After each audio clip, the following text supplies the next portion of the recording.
Sekali penyakit ini mula timbul dalam masyarakat, dia akan terus merebak dan dia akan terus meruncing. Perkataan Nabi Lut alaihissalam Allah rakam dalam Quran.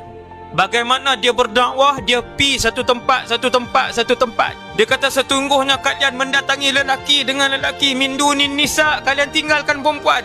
Dan kata Al-Imam Al-Alusi dalam Ruhul Bayan tafsir, sebahagian kecil ada juga tuan-tuan, dia bila ada hak laki dengan laki ni, ada perempuan ada juga, tapi sikit. Yang banyak tersebar, orang tak malu. Zaman tu legal, secara legal, seperti mana tuan-tuan tengok di sebahagian negara Eropah hari ni, berkahwin laki dengan laki, perempuan dengan perempuan, dia tak malu, dia buat majlis perkahwinan terang-terang, besar-besaran, panggil orang, buah dalam Facebook, buah dalam TV. Macam itulah pada zaman Nabi Lut alaihissalam.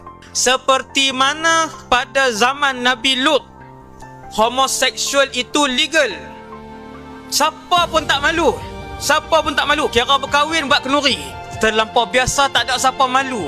Perasaan tak ada apa, perasaan redha dengan maksiat tu sudah mula menular, dan itu petanda yang sangat buruk di dalam umat ini. Tuan-tuan, lagi bertambah umur umat Nabi Muhammad, makin elok ke makin teruk? Nabi kata kalian akan melihat semakin jauh umat aku dengan kehidupan aku, dengan zaman aku, iman mereka akan semakin berkurang.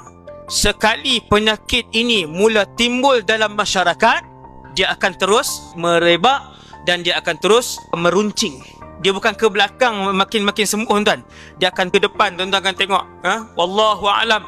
Tetapi begitu sifat yang diceritakan oleh Rasulullah yang akan berlaku kepada umat Nabi Muhammad sallallahu alaihi wasallam. Dia akan lagi teruk.